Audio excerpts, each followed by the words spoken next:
we're dealing with the whole situation in Gaza. We're getting food to the people of Gaza. It's been a very nasty situation, very nasty fight. October 7th was a very nasty day, the worst that I think I've ever seen. It was a horrible day, and people aren't going to forget that either. So we'll see how that all works out.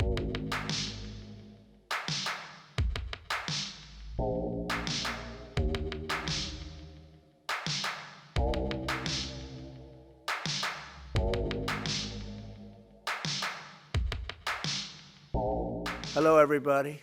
How are you? You all ready? No, we're dealing with the whole situation in Gaza. We're getting food to the people of Gaza. It's been a very nasty situation, very nasty fight. October 7th was a very nasty day, the worst that I think I've ever seen. It was a horrible day, and people aren't going to forget that either. So we'll see how that all works out. I'm not happy about that situation. I think we're doing very well with Iran. We're not happy about that situation. I think we're doing very well with Iran.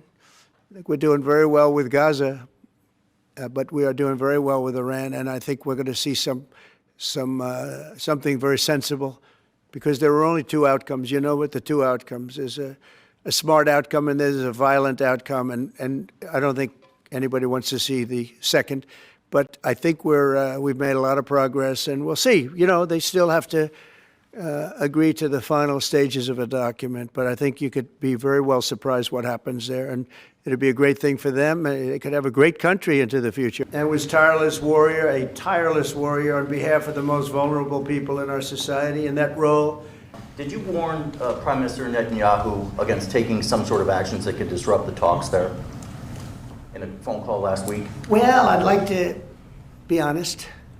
Yes, I did. Next question, please. Mr. President, just last one on sanctions. I did, yeah. If Senate Republicans want to push It's not a warning. I said I don't think it's appropriate. What exactly did you tell him? Did you I just said I don't think it's appropriate. We're having very good discussions with him, and I said I don't think it's appropriate right now.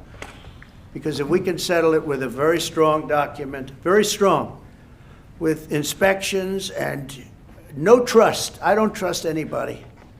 I don't trust anybody. So no trust. I want it very strong, where we can go in with inspectors, we can take whatever we want, we can blow up whatever we want, but nobody getting killed. We can blow up a lab, but nobody's going to be in the lab, as opposed to everybody being in the lab and blowing it up, right? Two ways of doing it. Yeah, I told him this would be inappropriate to do right now because we're very close to a solution. Now, that could change at any moment. Could change with a phone call. But right now, I think they want to make a deal, and if we can make a deal, save a lot of lives. Mr. President, But we were very nice to China. On which?